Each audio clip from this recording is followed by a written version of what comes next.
درو پرفورمنس رو برمیدارم مثلا کلا اون اوورلی پرفورمنس رو بندم بالا عجیب میشه. حلال زاده اومد. آشام آرشان چقدر حلال زاده ای؟ خیلی نفرسته ارور میگه خیلی ارور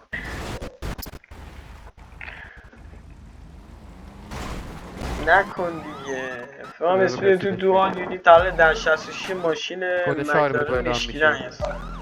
به کد کد 4 4 فعلا اعلام میشه اعلام میشه. بزن بغلشو بده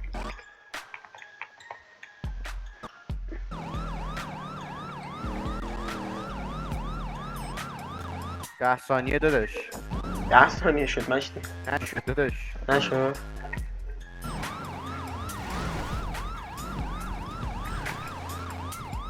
رنگ شدی گمپت حالا نمی ماشین مشکیان لطفا سمت راست جاده توقف کن.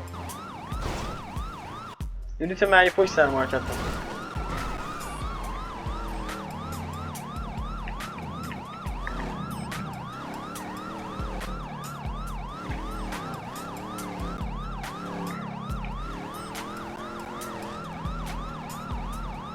اختار دیگه شو بده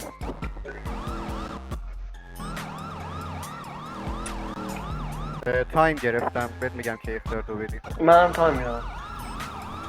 ماشین یوترن میکنه جاده رو. جوین بده وارد از تانگو به اسپید یکی به ما شات فایر داده بود. دشش کنید. الان بده، فعلا به فعلا. ما جوین بده پشت سر مارکت کن. نه چرا دیگه الان جوین یه دونه بده. پسنجر خیلی داره. خیلی دشش. شما مگه قرار نیست کارای چیزشو اوکی کنی من تو سفر ماشین اختار دوشو بعد 20 ثانیه دیگه بدم. که موو بده. واحد تانگو جوین بده برای پاترون. یک بار میگم سانادو شروع نکن. انا انت فلسطینی باکس بشه باکس بشه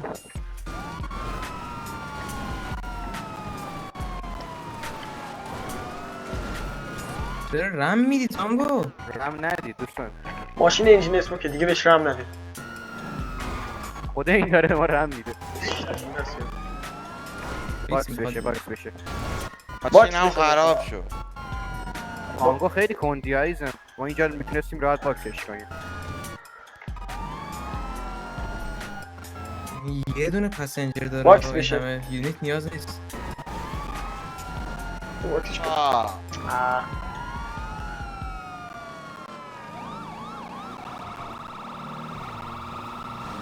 اسکورت هم دارید میکنین وارد تانگو از پشت بیا بچسب بهش میخوایم باکسش کنیم. سریع. آشان ترمز بگی آشان ترمز بگی.